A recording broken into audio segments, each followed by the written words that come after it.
ಆತ್ಮೀಯ ಸ್ನೇಹಿತರೆ, ಎಲ್ಲರಿಗೂ ನಮಸ್ಕಾರ. ಈ ಒಂದು ವಿಡಿಯೋದಲ್ಲಿ ನಾವು ಅದ್ಬಸ್ತ್ ಮಾಪನ ಅಂದರೆ ಏನು, ಮತ್ತು ಈ ಅದ್ಬಸ್ತ್ ಮಾಪನದ ಪ್ರಕ್ರಿಯೆ ಹೇಗೆ ಮಾಡಬೇಕು, ಮತ್ತು ಇದರ ಉಪಯೋಗಗಳೇನು, ಮತ್ತು ಇದರಿಂದ ಜನರಿಗೆ ಏನೇನು ರಕ್ಷಣೆ ಸಿಗುತ್ತೆ ಅಂತಕ್ಕಂಥದ್ದನ್ನು ಈ ಒಂದು ವಿಡಿಯೋದಲ್ಲಿ ತಿಳ್ಕೊಳ್ಳೋಣ. ಯಾರು ನಮ್ಮ ಚಾನಲ್ನ ಸಬ್ಸ್ಕ್ರೈಬ್ ಮಾಡಿಲ್ವೋ ಈಗಲೇ ಸಬ್ಸ್ಕ್ರೈಬನ್ನು ಮಾಡ್ಕೊಳ್ಳಿ ಮತ್ತು ಈ ವಿಡಿಯೋನ ಸಂಪೂರ್ಣವಾಗಿ ನೋಡಿ. ಗ್ರಾಮೀಣ ಪ್ರದೇಶಗಳಲ್ಲಿ ಜಮೀನು ಗಡಿ ವಿವಾದಗಳಾಗಿರ್ಬೋದು, ನೆರೆಯವರೊಂದಿಗೆ ಗಡಿ ತಕರಾರುಗಳಾಗಿರ್ಬೋದು, ರಸ್ತೆ ಸಮಸ್ಯೆಗಳಾಗಿರ್ಬೋದು, ಈ ಥರ ಸಮಸ್ಯೆಗಳು ಉಂಟಾದಾಗ ಈ ಅದ್ಬಸ್ತ್ ಮಾಪನ ಅಂತಕ್ಕಂಥದ್ದು ಮಹತ್ವವಾದ ಕೆಲಸವನ್ನು ಮಾಡ್ತದೆ ಅಂತ ಹೇಳ್ಬೋದು.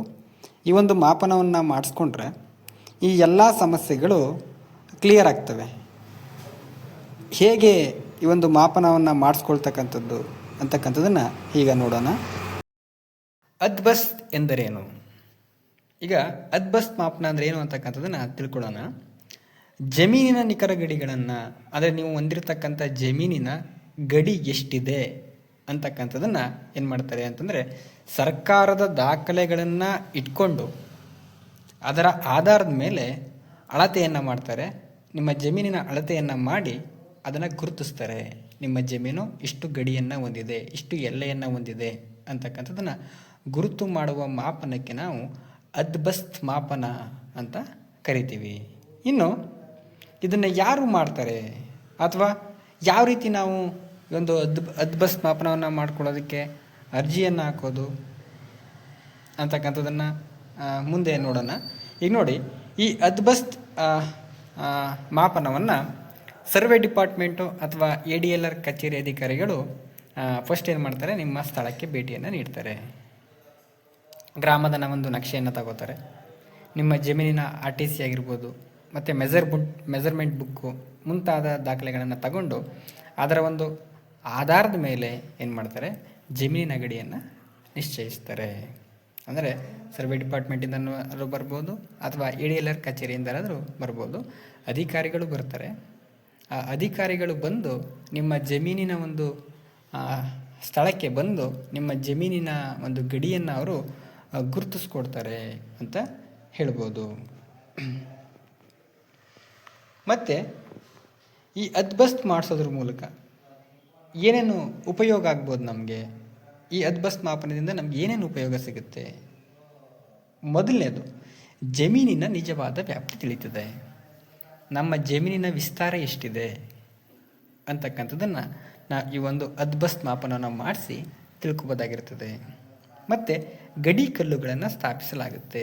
ಅಲ್ಲೇನು ಮಾಡ್ತಾರೆ, ನಿಮ್ಮ ಜಮೀನನ್ನು ಅದ್ಬಸ್ತ್ ಮಾಪನವನ್ನು ಮಾಡಿ ಇಲ್ಲಿ ತನಕ ನಿಮ್ಮ ಜಮೀನು ಬರ್ತದೆ ಅಂಥೇಳಿ ಕಲ್ಲುಗಳನ್ನು ಅಲ್ಲಿ ನಡೆಸ್ತಾರೆ. ಮತ್ತು ಅಕ್ರಮ ಒತ್ತುವರಿ ಪತ್ತೆಯಾಗಬಹುದು. ಅಕಸ್ಮಾತ್ ನಿಮ್ಮ ಜಮೀನನ್ನು ಅಕ್ರಮವಾಗಿ ಬೇರೆ ಯಾವುದಾರೋ ಒಬ್ಬ ವ್ಯಕ್ತಿ ಒತ್ತುವರಿ ಮಾಡಿಕೊಂಡಿದ್ದಾರೆ, ಅಂಥ ಒತ್ತುವರಿಯನ್ನು ಅವರು ಕಂಡುಹಿಡಿತಾರೆ ಅಂತ ಹೇಳ್ಬೋದು. ನಿಮ್ಮ ಜಮೀನು ನಿಮಗೆ ಮತ್ತೆ ಸಿಗ್ಬೋದು, ಅಥವಾ ನೀವು ಹೆಚ್ಚುವರಿಯಾಗಿ ಒತ್ತುವರಿ ಮಾಡಿಕೊಂಡಿದ್ರೆ ಅದು ಅವರಿಗೆ ಸಿಗುತ್ತೆ.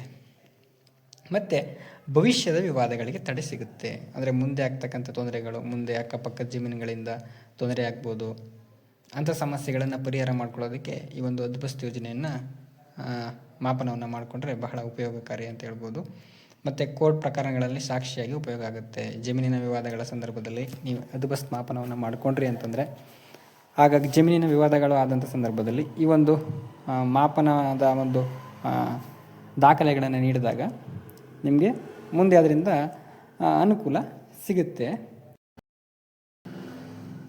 ಈ ಅದ್ಬಸ್ತ್ ಮಾಪನದ ಪ್ರಕ್ರಿಯೆ ಹೇಗೆ ನಡೀತದೆ, ನಾವು ಯಾವ ರೀತಿ ಅರ್ಜಿಯನ್ನು ಸಲ್ಲಿಸೋದು ಮತ್ತು ಮುಂದೆ ಹೇಗೆ ಅದರ ಪ್ರಕ್ರಿಯೆ ಇರ್ತದೆ ಅಂತಂದರೆ, ಮೊದಲು ನಾವು ADLR ಕಚೇರಿಗೆ ಅರ್ಜಿಯನ್ನು ಸಲ್ಲಿಸಬೇಕಾಗಿರ್ತದೆ. ಆ ಸಲ್ಲಿಸೋದಕ್ಕೆ ನಮ್ಮ ಹತ್ರ ಇರತಕ್ಕಂಥ RTC ಆಗಿರ್ಬೋದು, ಹಳೆಯ ಸರ್ವೆ ದಾಖಲೆಗಳಾಗಿರ್ಬೋದು, ಸ್ಕೆಚ್ ಆಗಿರ್ಬೋದು, ಮುಂತಾದ ದಾಖಲೆಗಳನ್ನು ತಗೊಂಡೋಗಿ ಅರ್ಜಿಯನ್ನು ಸಲ್ಲಿಸಬೇಕಾಗಿರ್ತದೆ. ಆ ಅರ್ಜಿಯನ್ನು ಸಲ್ಲಿಸಾದ ನಂತರ ನಿಮ್ಮ ದಾಖಲೆಯನ್ನು ಪರಿಶೀಲನೆಯನ್ನು ಮಾಡ್ತಾರೆ.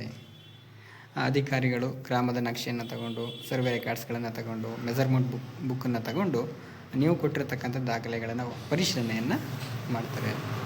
ದಾಖಲೆಗಳನ್ನು ಪರಿಶೀಲಿಸಿದ ನಂತರ ಸ್ಥಳವನ್ನು ಪರಿಶೀಲನೆ ಮಾಡೋದಕ್ಕೆ ಬರ್ತಾರೆ. ಅಂದರೆ ಸರ್ವೆ ಮಾಡ್ತಕ್ಕಂಥ ಅಧಿಕಾರಿಗಳು ಜಮೀನಿಗೆ ಭೇಟಿಯನ್ನು ನೀಡಿ ಪರಿಶೀಲನೆಯನ್ನು ನಡೆಸ್ತಾರೆ. ನೆರೆಹೊರೆ ಯಾರಾದರೂ ಇರ್ತಕ್ಕಂಥ ಜಮೀನವ್ರಿಗೂ ಕೂಡ ಮಾಹಿತಿಯನ್ನು ನೀಡಲಾಗುತ್ತೆ. ನಿಮ್ಮ ಪಕ್ಕದ ಜಮೀನವರು ಹದ್ಬಸ್ತ್ ಯೋಜನೆ ಮಾಪನವನ್ನು ಮಾಡಿಸ್ಕೊತಾ ಇದ್ದಾರೆ ಅಂಥೇಳಿ ನೆರೆಹೊರೆಯ ಜಮೀನಿನವ್ರಿಗೂ ಕೂಡ ಹೇಳ್ತಾರೆ. ಸ್ಥಳ ಪರಿಶೀಲನೆ ಆಗುತ್ತೆ. ಈ ಹದ್ಬಸ್ತ್ ಪ್ರಕ್ರಿಯೆ ಸರಿಯಾಗಿ ನಡೆದರೆ ಜಮೀನಿನ ಗಡಿ ಸ್ಪಷ್ಟ ಆಗುತ್ತೆ ಅಂತ ಹೇಳ್ಬೋದು. ಭವಿಷ್ಯದ ವಿವಾದಗಳು ಕೂಡ ತಪ್ಪುತ್ತೆ ಅಂತ ಹೇಳ್ಬೋದಾಗಿರ್ತದೆ. ಮುಂದಿನ ಕಾರ್ಯ ಏನಪ್ಪ ಅಂತಂದರೆ, ಇನ್ನು ಆ ಸ್ಥಳೀಯವಾಗಿ ಬಂದಂಥ ಅಧಿಕಾರಿಗಳು ಗಡಿ ನಿಶ್ಚಯವನ್ನು ಮಾಡ್ತಾರೆ. ಅಂದರೆ ನಿಮ್ಮ ಹತ್ರ ಇರತಕ್ಕಂಥ ಹಳೆಯ ದಾಖಲೆಗಳಾಗಿರ್ಬೋದು ಅಥವಾ ಸ್ಥಳೀಯ ಗುರುತುಗಳಾಗಿರ್ಬೋದು, ಅದನ್ನು ತಗೊಂಡು ಏನಪ್ಪ ಮಾಡ್ತಾರೆ ಅಂತಂದರೆ, ನಿಮ್ಮ ಒಂದು ಜಮೀನಿನ ಗಡಿ ಎಷ್ಟಿದೆ ಅಂತಕ್ಕಂಥ ಒಂದು ಗಡಿಯನ್ನು ಅವರು ಅಳತೆಯನ್ನು ಮಾಡಿ ಗಡಿ ಕಲ್ಲುಗಳನ್ನು ಅಲ್ಲಿ ಅಳವಡಿಸಲಾಗುತ್ತೆ. ಗಡಿಯನ್ನು ನಿಶ್ಚಯವನ್ನು ಮಾಡ್ತಾರೆ ಆ ಅಧಿಕಾರಿಗಳು. ನೆಕ್ಸ್ಟು ಮಾಪನದ ಕಾರ್ಯ. ಈ ಒಂದು ಹದ್ಬಸ್ತ್ ಮಾಪನವನ್ನು ಮಾಡೋದಕ್ಕೆ ಹೊಸ ತಂತ್ರಜ್ಞಾನವನ್ನು ಬಳಸ್ತಾರೆ. GPS ಆಗಿರ್ಬೋದು ಅಥವಾ ಆಧುನಿಕ ಸಾಧನಗಳಾಗಿರ್ಬೋದು ಮತ್ತು ಸರ್ವೆಯ ಇನ್ಸ್ಟ್ರೂಮೆಂಟ್ಗಳಾಗಿರ್ಬೋದು, ಇದನ್ನೆಲ್ಲ ಬಳಸ್ಕೊಂಡು ಜಮೀನಿನ ಉದ್ದ ಎಷ್ಟಿದೆ, ಅಗಲ ಎಷ್ಟಿದೆ, ವ್ಯಾಪ್ತಿ ಎಷ್ಟಿದೆ ಅಂತಕ್ಕಂಥದ್ದನ್ನು ದಾಖಲಿಸ್ಕೊಳ್ತಾರೆ ಅಂತ ಹೇಳ್ಬೋದು. ನೆಕ್ಸ್ಟು ಸ್ಕೆಚ್ ಮತ್ತು ದಾಖಲೆ. ಕೊನೆಯಲ್ಲಿ ಏನು ಮಾಡ್ತಾರೆ ಅಂತಂದರೆ, ಸರ್ವೆಯ ಸ್ಕೆಚ್ಚನ್ನು ಮಾಡ್ತಾರೆ.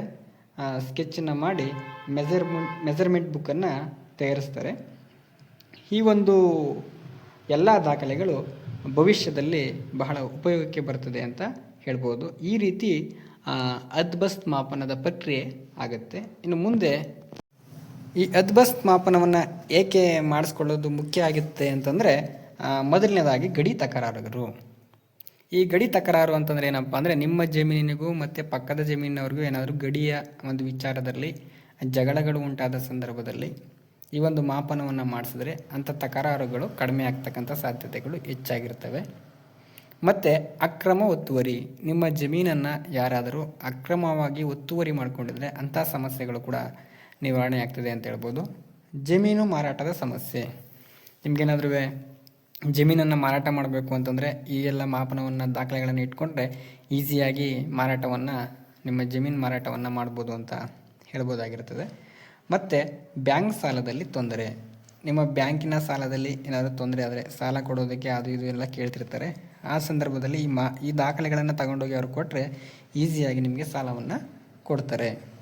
ನಂತರ ಕುಟುಂಬದೊಳಗಿನ ವಿವಾದ. ನಿಮ್ಮ ಅಣ್ಣ ತಮ್ಮ ಆಗಿರ್ಬೋದು, ದೊಡ್ಡಪ್ಪ ಚಿಕ್ಕಪ್ಪ ಆಗಿರ್ಬೋದು, ಇವರ ಒಂದು ಜಮೀನುಗಳು ಕೂಡ ಅಕ್ಕಪಕ್ಕದಲ್ಲಿ ಇರ್ತವೆ. ಅಂಥ ಸಮಸ್ಯೆಗಳು ಕೂಡ ತೊಂದರೆಗಳು ಕೂಡ ಇದರಿಂದ ಕ್ಲಿಯರ್ ಆಗುತ್ತೆ. ನೀವು ಫಸ್ಟೇ ಮಾಡಿಸ್ಕೊಂಡ್ರೆ ಅಂತಂದರೆ ಅಂಥ ಒಂದು ಸಮಸ್ಯೆಗಳು, ವಿವಾದಗಳು ಕಡಿಮೆ ಆಗ್ತಕ್ಕಂಥ ಚಾನ್ಸಸ್ಸು ಜಾಸ್ತಿ ಇರ್ತದೆ. ಕೋರ್ಟ್ ಪ್ರಕರಣಗಳು. ನಿಮ್ಮ ಜಮೀನಿಗೆ ಸಂಬಂಧಪಟ್ಟಂತೆ ಯಾವುದೇ ಕೋರ್ಟ್ ಪ್ರಕರಣಗಳಿದ್ದರೂ ಕೂಡ ಈ ದಾಖಲೆಗಳನ್ನು ಇಟ್ಕೊಂಡ್ರೆ ನಿಮಗೆ ಈಸಿಯಾಗಿ ಇದು ಉಪಯೋಗಕ್ಕೆ ಬರ್ತದೆ ಅಂತ ಹೇಳ್ಬೋದು.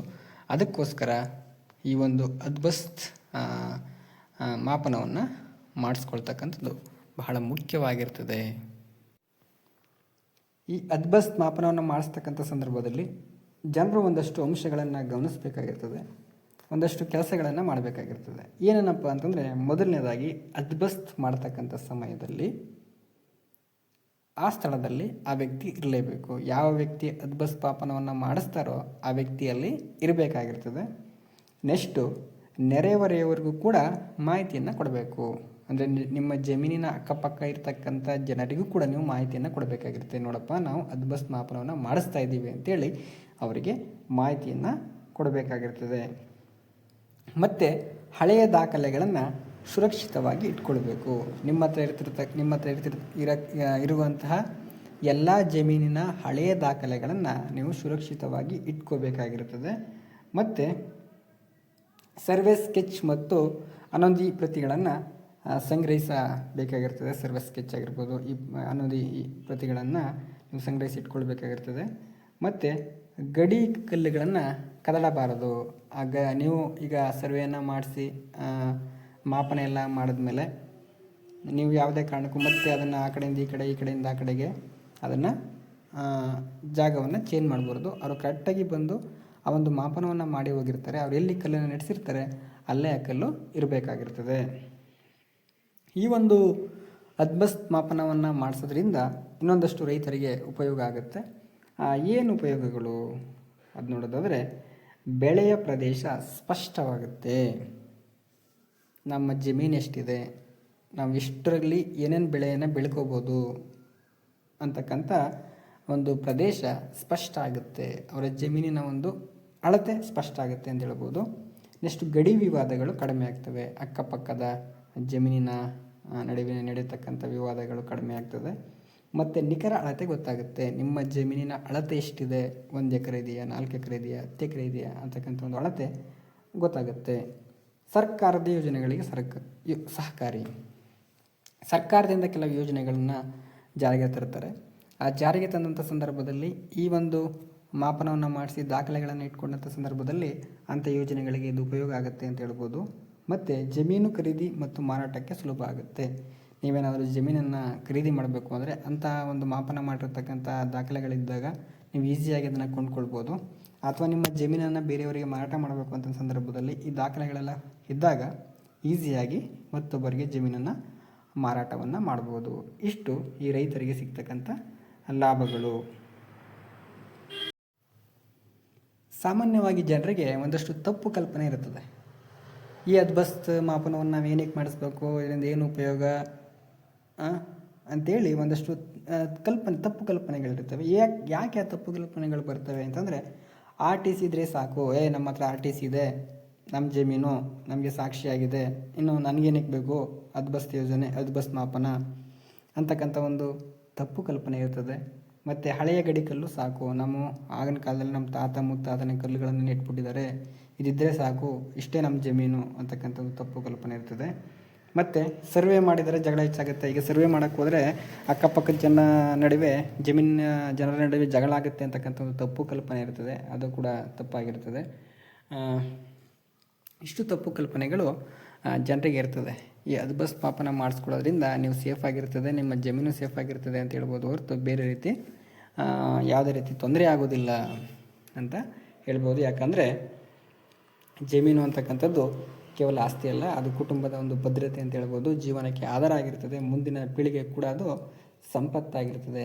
ಅದರಿಂದ ಪ್ರತಿಯೊಬ್ಬ ಭೂಮಿಯ ಒಡೆಯನು ಕೂಡ ಜಮೀನಿನ ಗಡಿಯನ್ನು ಸ್ಪಷ್ಟವಾಗಿದೆ ಅಂತಕ್ಕಂಥದ್ದನ್ನು ಮೊದಲು ಖಚಿತಪಡಿಸ್ಕೊಳ್ಬೇಕಾಗಿರ್ತದೆ.